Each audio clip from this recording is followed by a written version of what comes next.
I'm actually not originally from Cambridge. I've lived here for nearly 4 years. And before then, I started off in a very small seaside village called... Whoa! There it is.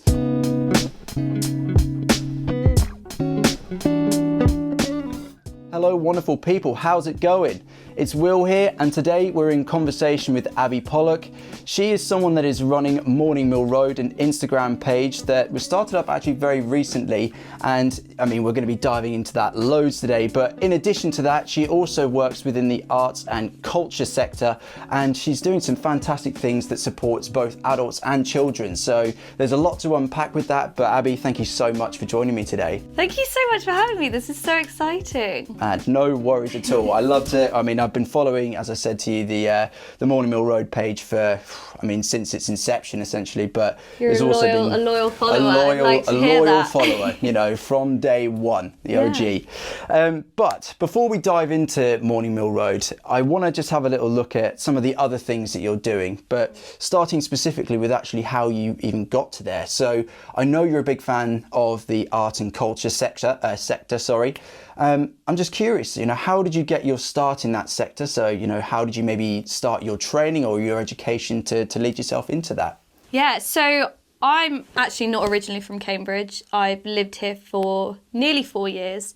And before then, I started off in a very small seaside village called... Whoa! There it is. So after a little bit of shenanigans with a blanket, let's bring it back to what we were actually talking about. So as you said, you weren't originally from Cambridge? Yeah, so I was actually born in Scotland, but I spent 2 months of my life there. I've always lived by the sea. My dad works for the Navy. So then I moved to a tiny little seaside village called Warsash. And being a tiny little seaside village, there's not really that much exposure to arts and culture. So in my mind, I was always going to move on to a city of some kind. I wasn't really sure what that was going to be like, but I knew I wanted to go to uni. I knew desperately that I wanted to study film and media because I wasn't the most well-behaved at school, but I also was certainly not inclined to do something to do with maths or to do with science. That just wasn't me. So after going to college and studying film and media and IT, I moved to Cambridge to study film and media at Anglia Ruskin. So I completely fell in love with my course. I can't think of anything better than being able to sit in a group of people and be able to talk about film and like something that makes everyone so happy, that we're so passionate about. So I completely felt at home for the first time in a very long time, I think. But I was always very keen to do things that were relevant to my course when I was studying. So as soon as I moved to Cambridge, I decided that I was going to get a job I actually decided I was going to get a job at the Arts Picture House before I got a job there. Oh, really? Well, I decided in my brain. Obviously, being a film student, the first thing that I looked up when I saw I was moving to Cambridge was what cinemas they had, because I'm a big nerd. And I saw this place and I was like, oh my gosh, this is perfect. Like, I know I'll end up working there. So I did. So I started working there in January of 2018, 3 months after moving to Cambridge. And I stayed there until 6 months ago. So like a good 3 years in between being fired by the company during lockdown and whatnot. Oh, going into the redundancy life just because of numbers, I'm guessing. Exactly. It was all very strange, but I still have like such a good relationship with the Picture House. I will talk about this in a second, but my offices for Cambridge Film Festival are in the same building. Oh wow! Yeah, so it's all a bit of like a family situation there. We all know each other very well. A bit of a second home, because I think I went to the cinema there like 3 times last week. I'm obsessed. You're obsessed. What was it, on a little side note there then, what was the most recent thing that you watched? What was the most... Oh my gosh, that's such a good question. I saw...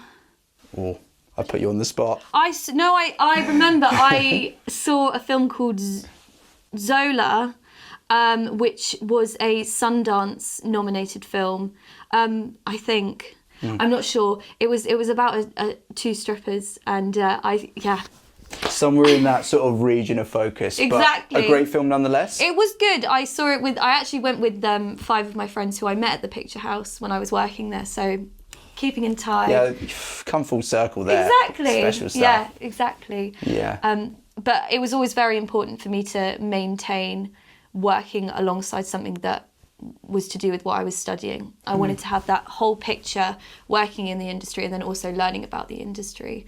That was really important to me. Yeah. And, I mean, from what I can, or what I perceive at least when it comes to this particular sector, is that, and again, there's numerous sort of things that are massively beneficial for us on a societal level, but a really big thing for me is that idea of being able to bring people together and celebrate and appreciate, you know, the differences between us and actually create a really quite a safe space for quite a number of people.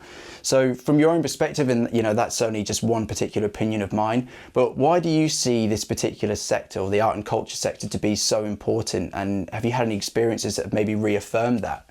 Well, I think the most important thing to remember in terms of art is that it is literally all around us.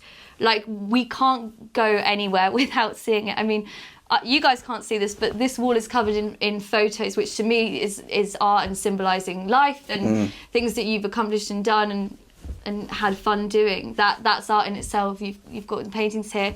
And in that sense, it does connect everyone. It's very easy to do that. And I think particularly over the past year, where we have been more reliant on Netflix and Amazon and modes of art to keep our brains thinking, like, it's crucial, it's essential.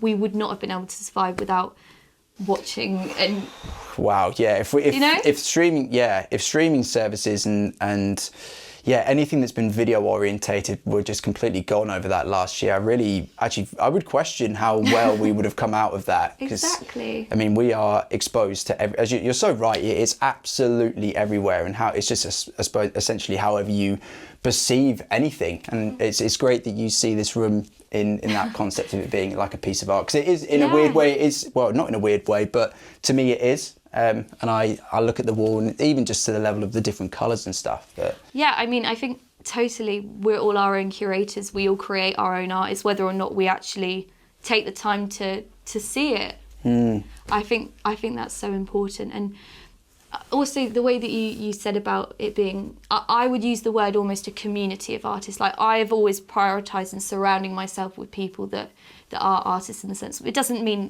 whether or not who can paint the most beautiful picture, but someone that can appreciate and have an understanding of what someone else is trying to showcase in their work. That's been something that's always been so important and significant to me. I want to surround myself, that's good vibes. Yeah. That's what I want. Yeah, just what I mean, just having that, and sort of links back to the point I was making previously, actually, that it brings together so many like-minded people, but in the same vein, completely different people, and you all sort of mesh together and create this really nice atmosphere. And it's great to hear that you've sort of connected into that as well with the good vibes, Yeah, thank you. But it's great to hear that you absolutely love film. And I think that makes complete sense when we think about actually the transition that I think you may have had maybe an overlap at some point, but you actually now work for the organisation or charity Cambridge Film Festival, which I do. I believe, is it the third longest running, I think, in the country? Yeah, third longest running in the country. There we go. It's in well done. It's in the head. Thank you very much. But how did you come about actually, have a role in that particular company, and then what excites you about being involved in that company? Yeah, it's certainly been something that I've actually. It's going to be my 5th Cambridge Film Festival this year that I've worked at. It's so funny, actually. I remember, so obviously I was studying film, and on my, this is so random, I've not even thought about this in years, but I was doing my first ever food shop as a student, and I was walking to Asda, and I saw a flyer on a lamppost that was for volunteering at the Cambridge Film Festival, and I was like, oh my gosh, this is brilliant. And I put my bag down and I took a photo, and then I walked off, and then I got to Asda and I realised I'd left my bag at that lamppost. Yeah. So I had to run back. So I feel like it was a bit of a sign that something was supposed to happen. Bringing you back to that photo or that poster, yeah. Exactly. So I was a volunteer in 2017, and then in 2018 I had my job at the Picture House. So I was already working as a front of house member, supporting the festival in all that senses. And then from there I was an intern, so I was helping out with the hospitality, looking after special VIP guests, which was so cool. I met some really awesome people. And then ever since then I've just had a very good relationship with the Film Trust, and I was recently asked to become, I actually lead a strand of the festival now. Yeah. Ooh, baller. Yeah, so I run the Youth Lab strand of the festival, which is 16 to 24-year-olds. And it's basically like a very small little community group where we engage and talk about film and different kinds of film techniques, different modes. We often bring in different guests, perhaps curators or filmmakers, a lot of editors and film critics, so that we can provide those skills to the people that are in the Youth Lab, and they can take them away to utilise in their own way. That's amazing. And is that something that has that sort of component always run, or is that now something that's happening as a result of you being in there? Well, I think one thing that organisations often have on their radar is maintaining some kind of youth voice, and if they don't, they certainly should, because that is such a key audience that people need to engage with. You know, these are the people that are going to, if a young person says that they like something, then the chances are they're going to communicate that with their friends, and these are the people that are going to end up working for the organisation in the future, perhaps. So we need to level with the people that we're engaging with. And I think with Cambridge Film Festival, the important thing about them is that they've always wanted to have that youth representation. So although that it has been done throughout the year, we've now got something that's much more established. We've managed to get some funding for it, and we've created this really nice little community. That's amazing. Thank you. I completely resonate with what you say around just making sure that you're engaging young people in whatever topic that might be, obviously, because I'm a teacher, so my focus is more around engagement in physical activity. But it's so great to hear that, you know, outside of a school context, there's multiple avenues that students can actually, or just young people can get involved in, just to actually, you know, inspire them to have, you know, an interest or a future involvement in that particular industry. Yeah. Just out of curiosity, what did it look like last year, the Cambridge Film Festival, or did it just completely not run? So we traditionally do an in-person festival, and obviously last year it wasn't possible in any kind of sense. So we actually collaborated with several other film festivals from around the country, Cornwall, Bristol and Bath. Yes. Nailed it. Yes. Nailed it. And we, gosh, that's amazing. And all together we produced Amplify Film Festival, which was brilliant actually. Wow. It was online, and we had lots of special talks. We had networking sessions, and it was brilliant actually, because it meant that we could collaborate with other festivals from around the country, and that engages with more people. And it was brilliant. But I am super excited for it to be in person this year. Yeah. We're still, you know, I think one thing that lockdown and COVID has taught all of us, that how reliant we do have to be upon using online traits in that regard. So there'll definitely be an element of it being online, but we really want it to be in person, because that kind of film, you know, there's an element of film exhibition that goes into it as well, because there's a real savouring moment when you can go into the cinema and engage with it in that approach, and watching it on a laptop isn't the best. Yeah, I mean, and I think watching it with other people. Again, yeah, obviously we've all done a lot of watching with housemates over the last year or so, but when you're actually in a room packed with people who are basically responding to what they're seeing going on, there is a sense of connection there, unity there. Well, it fuels my heart and soul. Being in the cinema, there is not a better feeling for me than being in a cinema where everyone is laughing and all crying. I don't care. Whatever it needs to be. Whatever it needs to be. Yeah, exactly. And it's fun. It is a sense of community again. I love it. Yeah. Well, I mean, what you touched on at one point in there is supporting basically young people in some way, shape or form, and helping them engage in film in general.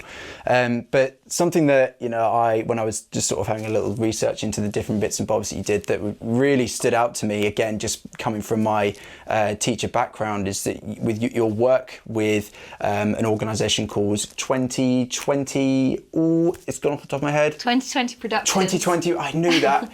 2020 Productions, so annoying. But anyway, yeah, you work with both primary and secondary schools, and I would just love to know what, again, your role entails within this company, and maybe some different things that you've done with them to support young people. Yeah, absolutely. So 2020 Productions is the organisation. It was the first organisation that it's my first job, proper salary job coming out of university. So I've been hired by 2020 as the Creative Futures Development Officer, and my role is essentially to develop two programmes. The first programme is to engage young people in the different kinds of creative careers that are in the arts and culture sector, and then the second programme is to develop it. I'm describing it as a young entrepreneur programme. So the organisation is based in Finland, which is generally considered economically and socially vulnerable. We call it an opportunity area, which means that we want to raise aspirations and provide young people with opportunities that they might not have been able to do in the first place. So in my programme for creative careers, we want to showcase them that there is more than what they have seen in their village or their town. For example, a lot of the people that do our programmes, unfortunately, have had lots of barriers. They would end up staying in that village consistently. They don't have the vision that other people are able to have. They've never been able to see it before. So in my role, what I do is showcase them that these opportunities are there. They don't even necessarily have to go down the university route, but they can create these opportunities for themselves, and that's basically what I want to show them. So we do a variety, because it's art and culture, so it's not necessarily limited to just like film and TV. We want to explore everything. We want to show them music, we want to show them heritage stuff, everything. And also we're not talking about just becoming a famous Oscar-winning director, because from working in the film industry for so long, there's hundreds of careers. They're growing more and more. Technology is the one thing that is consistently growing all the time. Roles are going to appear, but they don't know that. They don't know that they have this opportunity. So that's what I'm trying to do with them. Yeah, it's really special to hear that you're working with the small villages, because I think even as we were talking about just before we started recording, is that something that can happen in parts of the country is that people really don't see. They've got blinders on. All they know is what is in their very surrounded area, or then whatever they're exposed to through technology. And it's, I think, really important to be able to bridge the gap between more major cities that allow for that person to explore and learn more things than someone in the village. Have there been any particular real standout moments for you in relation to that job? Because I think you've been in there only for around a year or so. So it's still actually been about 7 months, and yes, I still feel incredibly fresh-faced. The standout moments, there's certainly been moments where I've been like, oh my gosh, I'm so glad I have the opportunity to try and make a change. We were doing a meeting, and we had some representatives from a local college that are studying film actually, and I think they were saying there was 6 of them in a class, but they had one camera to share to produce like an end of year film, they had to share one camera between all of them. They don't have the proper equipment. They don't have computers with the correct software to edit these films together. They are literally not having the same opportunity as somebody else in a different school that has more money going towards it. They're so limited in that sense. And we were in the meeting and I was so overcome by this. I burst into tears. I felt so guilty. I see my privilege so much in that sense when I was learning. So that stood out. But happy story. There is a happy end to the story. Yeah. This girl, the girl that came in, we have offered them. Luckily, at 2020, we do have lots of different equipment, which we now have allowed these young people to come in and use. Oh wow! Which is brilliant. I was actually working with a girl called Caitlin. She was doing work experience for us, and I remember she came in on the Monday morning to learn how to improve her editing skills. And she made a film on Monday and it was good, it was great. And then on Friday, the stuff she was producing, just from having that in front of her and being able to engage with it was crazy. Like, she had made leaps and leaps and bounds. So to be able to witness that improvement and build of confidence is electrifying for me. Yeah, I bet that was really special. And again, it's testament to what you specifically are doing, and then also what your organisation is trying to do, because again, it is really important to keep focusing on each individual that you come in contact with and that you impact, and that particular individual is now probably going to go on to have all of these other experiences, or be more willing to engage in all these other experiences that maybe she wouldn't have been able to do if you hadn't intervened. Exactly. And I think a lot of the time it's confidence. If you're not shown something and you're not aware of it being there, like, how you're not gonna know how to do it. You're not gonna, and if it is presented to you, it's probably overwhelming. The confidence is something that needs to be built as well, which I do believe my company really pushes that, and we want to empower the young people. It's about helping them, and I think that's what we really strive to do, and we do well. And it's great to know that it is literally a pretty massive age range that you work with, all the way from primary through to secondary. So I must imagine the experiences are really varied in that sense. But sort of what's great to be attached into that is, again, it's so clear that you are so passionate around this particular area, and it's really clear that even just by some of the experiences that you've listed in your own career so far, that there's a lot of other people who are big fans of this particular sector. But as with anything, could always benefit with there being more people involved in that particular sector. So what do you think needs to happen to maybe increase the growth of people who are maybe going into a profession in that particular area, would you say? Oh wow, what a question, Will. There you go. Well, I think a lot of it probably comes down to stigma, and having a job in the arts and culture sector is not necessarily considered a real job. I've found that a lot. I remember when I decided at college I always knew I was going to, but when I would say I was doing film and media, people would almost call those fluffy subjects. I mean, well, again, coming from in a school environment, you see that all the time, and it happens to my subject. It happens to a lot of other creative based subjects, because it's I don't know, it's a government led really approach around don't that. Get me started, Will. Yeah, we won't digress too much, but I completely get where you're coming from, that there's a perception of your subject that it's not part of these core ones, so do they hold the same value? Yeah, it's such a shame that we use the word value, because if as artists we didn't create art, the world would be black and white. We'd be so unhappy. Oh, I completely agree. And it seems so foolish that the people that say these aren't important or significant, they benefit from it every day, every second. It's crazy to me. Yeah. We need to appreciate each other more. Yeah. And the work that everyone does. Well, I mean, as you say, I think it's probably one of the leading focuses in life in general. And again, it just comes down to those academic perspectives.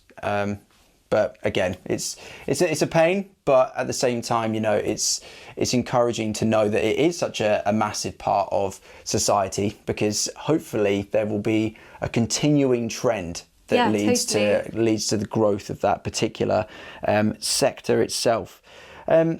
We've obviously spoken about the 2020 productions. We've spoken about Cambridge Film Festival. We've spoken about the Picture House of all these amazing places that you've managed to work in. But beyond where you've actually worked, you know, are there any organisations that really stand out to you in this particular sector that, you know, you think do some form of absolutely amazing work for the general public? It's a really good question. Well, I mean, some of the larger organisations that I've worked with, which I have literally witnessed how much impact they're doing, which might be slightly surprising to people. The Royal Opera House have been so supportive with passing on the information, any information to young people. They build workshops, they do sessions, and not just to do with theatre necessarily. They do a lot to do with art creation and building sets. I've done that with my kids before in some sessions. The University of Cambridge museums have also been wonderful for me, because heritage is so, I mean, we might not think about, I mean, obviously museums are art, but it's almost forgotten sometimes.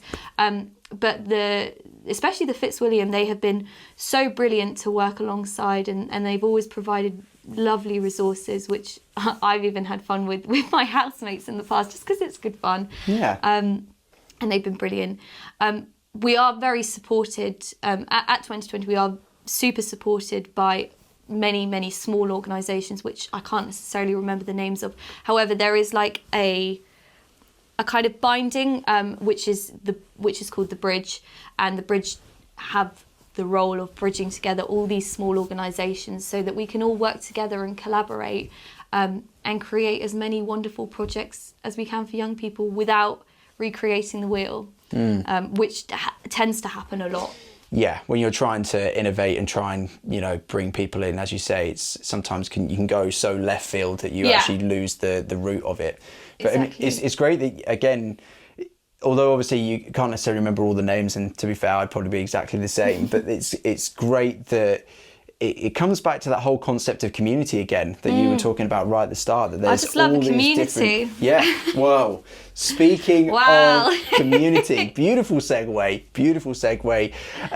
Obviously, you know, what you've been doing for Cambridge Film Festival and 2020 productions, it's absolutely amazing stuff, and it's so great to see that you're trying to inspire the next generation into that particular area. But what I knew you through first was your Instagram page, and now YouTube page. Come on to that in a second. Is Morning Mill Road. Yes. Now, I absolutely love this. Thank you so much. Yeah, I mean, I love all things Mill Road. So I've as soon as that it just popped up on my feed many neons ago, and I've been following ever since. So where did the idea for Morning Mill Road come from in the first place? Yeah, well, for a bit of context, because when I explain it, it sounds like quite ridiculous. Like I've tried to explain it to my friends from my hometown before, and they just can't get it. They're like, why do people care? And I'm like, wow, it's actually very popular. Yeah. So basically, Morning Mill Road is a way of me being able to showcase different kinds of independent businesses along Mill Road, but also in other areas of Cambridge. I think that's something very, very valuable about Cambridge. We really push for people to be in the independent shops. Like that's what we want. And Morning Mill Road, basically, if you looked at the feed, it looks like it's basically one side of I'm on my roof, and I take a picture of the left side and the right side. Normally in the morning, so there's quite a pretty view going on. The skies always look different, and And from there, I just try and think of a witty caption and let people know what I'm either doing with my day or stuff that's happening along the street, different businesses that people should try out. And we've done giveaways now. It's been brilliant. Well, got something to chat to you about as soon as we finish recording here in Oh, relation to okay. giveaways, but we'll see what that's happens there. We'll see exciting. what happens after that, yeah.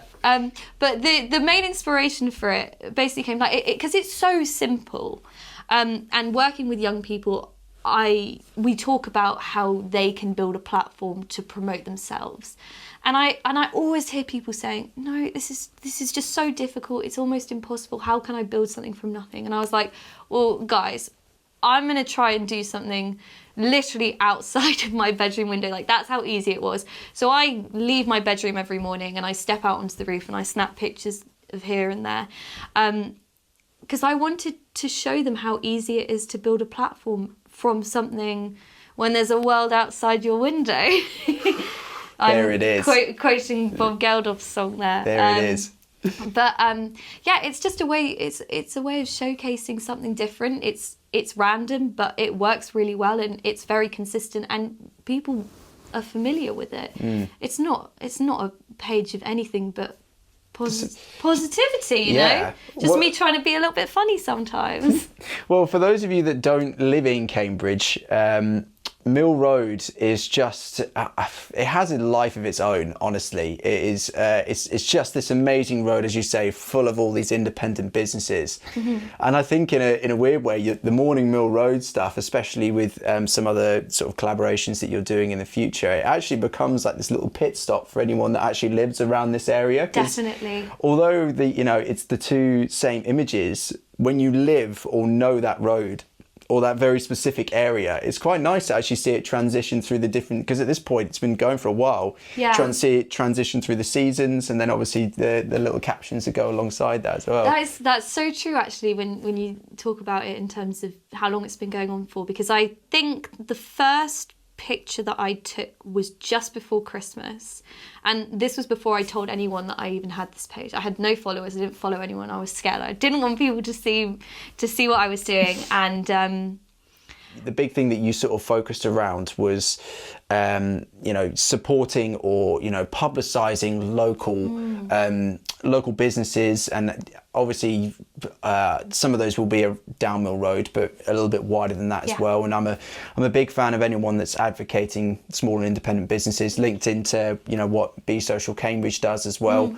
But why do you perceive it to be really important that we're pushing or publicising as much as we can these small and independent businesses? Oh, I think that we live in a world where we should all be kind to each other, and I personally believe that by supporting independent businesses, you're not. It's not like going to Tesco's. You're buying something that's been produced personally for this business. They have been handpicked. These things, these products that are in there, they're going to be personal to the business. The businesses will have a story. There's going to be one person that initially had the idea to set it up, and it's on such a smaller scale, and it's just so important. We just, Cambridge is tiny. It really is. Yeah. I mean, for me, it's pretty big coming from a tiny seaside village. So sometimes I feel slightly overwhelmed, but realistically, it's not a tiny. big space, yeah. And I think the majority of people that live in the city will walk down the road at some point and know someone. Like, it's inevitable. So in that sense, once again, it brings up the theme of community. And our community is to, in a community, you should support each other. And when there's independent shops on every part of the street, it's just the perfect opportunity to... You feel like you really get to know the person that works there or owns it. Exactly. And you've been doing that loads with people from the carpet store, from all the different restaurants that you've got there. Cut Price Carpets. Oh man, yeah. So John from Cut Price Carpets is... Shout out to John. I love you, John. You are amazing. I'm looking the camera dead in the eye. I'm looking you in the eye. No, it's so wonderful. And I'll actually say this now. I had COVID about 3 weeks ago, and I was isolating on my own, and I never once went hungry, because everyone on Mill Road was looking after me. It was wonderful. Like, they were so sweet. Eve from Hillary's Greengrocers was offering me fresh fruit if I needed it because I couldn't get it. That's a great Greengrocers as well. It's the best. Yeah. Cut Price Craft was on holiday, but he was very adamant that if he had been there, he would have brought me anything I needed. I bet. Eclipse Bakery, I was like, please, I need some bread. I'm going to go hungry. And they sorted me out. That's just great though, isn't it? And it comes back to the whole idea of what you've been doing with Morning Mill Road, is it started off as this thing to show young people that actually you don't need to do much more than take some very basic photos of two spots and build something around that. But it's so nice to see that, one aspect of that is it now does feel like it's forming its own little community hub of like, what's going on Morning Mill Road today, which brings me actually quite nicely into some of the giveaways that you've been doing. Like where did that idea of just collaborating with the different businesses, how did that start out? Well, I mean, as a very famous social influencer, I'm joking. I don't even have 1,000 followers yet. Yet. Yeah. I'm trying to. Who was my first giveaway? It was with Vegan Vice. Vegan Vice. Yes. Ooh. So yeah, I know. So I actually used to work there for a little period because I'm best friends with the guy and the guys that own it. So yeah, it was just, and it's I know that the person that wins the giveaway is getting a prize, and that's lovely. But at the same time, for that small business to have the opportunity to have their brand put out, even to like a few people, and all people that are their target audience, generally a lot of young people that live in Cambridge, or any person, they don't have to be young, but you know what I mean? Like, it's very easy. It's good marketing. It brings people in, and it creates, I think the idea of doing a giveaway is it makes the page a little bit more personal. Like, I get to have a bit of interaction with the person that wins it. And actually, the person that did win it did my giveaway that we did a week ago. No way. Well, the first person ended up doing the second one. So her name is Ella, and Ella won the Vegan Vice giveaway. And Ella actually runs her own independent business called Duffy Bakes, which makes unreal cupcakes, vegan or non-vegan. They are amazing. And we did a giveaway together last week, and she made some beautiful cupcakes, and it's marvellous. It does not get much better than that, does it really? That's so great as well. It's a nice little way. But again, we'll collaborate for sure, and we're gonna definitely put something out there. Oh, I'd love to. That sounds so exciting. Watch this space. But what's great as well is that you've been doing obviously all the giveaways and things, but something that you have, I think now you've recorded the first one, that you're going to be starting to do is basically some short videos with a number of different people in the Cambridge area. Can you tell me a little bit about that? Yes, so me and my very talented friend Luke, who's a marvellous filmmaker, he's been doing it for years and years, we both kind of saw a potential with being able to showcase the businesses a little bit more. I obviously studied film at uni, and he's been doing it for so long. And we've had so much time to plan and think of cool stuff over the past year. So we came up with the concept of doing like several different episodes, each episode with a particular focus on a different indie business in Cambridge. So we recorded like a teaser video about a month ago, and just gave an introduction to the kind of thing we were going to do. Sorry, side note, who's the guy in the middle of the video? Bob. Is it Bob? Yeah, do you know him? I don't know. I've seen Bob loads, but he seems to be a regular feature on the old Morning Mill Road. He is such a character. We will definitely interview him at some point because he's fascinating. But funny. Sorry, I took you out of it. No. Funny story actually. When I had COVID a few weeks ago, I was trying to do yoga on the roof. Mm-hmm. Bob was not having any of it. He was just like, what? He was like shouting up to me, he was like, oh, you've got some legs like jangling in the air there. I was like, Bob, I'm literally trying to do yoga. Bob, you're killing me right now. I know, exactly. So I had to go inside, but it's no. okay. Sorry, a tangent there, but just remembering that from the video. I'm glad, yeah, I know, he is hilarious. And you know, this is what I mean, like he sits on the side of Mill Road for like a few hours a day, and he says hello to every single person that goes past him. He's by far the most popular person on Mill Road. It's not me, it's him. Bob, OG Bob. Yeah, he's great. He's great. But yeah, sorry, it was with the videos. It's that you're making these short videos that are basically highlighting these different indie businesses that exist in and around Cambridge. Are there any in particular that you've started to have a conversation with? Anyone that we might be seeing? Well, we recorded our first video. So we did record the teaser video about a month ago, and then one of us, me, got COVID, so we weren't able to shoot anymore. But yesterday we actually shot our first proper episode with Cut Price Carpets. So shout out to John again. John. Yeah, and we found out some really interesting things. You know, Cut Price Carpets is apparently carpets have been in their families' lives for 100 years, which is pretty cool. 100 years. Yeah, I don't know anything that's been in my family for 100 years. No, I agree there. Wow. I mean, I'm really looking forward to that. And I really... And I think the interesting thing about that is that he doesn't necessarily have like the skills to market himself on social media, perhaps. So like we are providing that for him, and I don't want anything in return. Just great having that conversation. Yeah, it's nice and it's interesting. This is the thing. Like, it's exciting to learn about people, and I think that you can't get the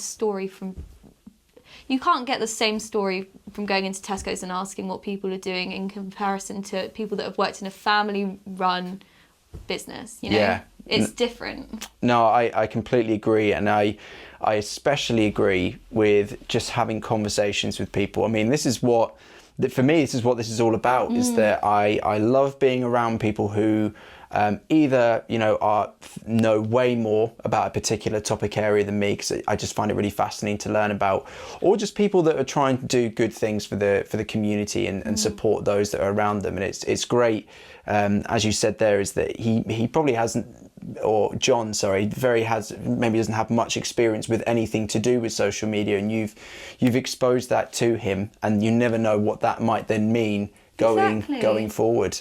Yeah, I mean, like the people that are gonna benefit is the independent businesses. Like, it's lovely for me to do. You know, I don't necessarily get a lot of opportunity to do filmmaking, even though it was something that I really, really wanted to do when I was studying. Definitely not anymore properly.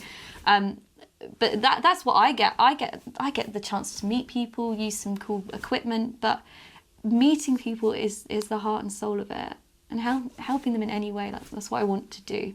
Community, man. Through and through.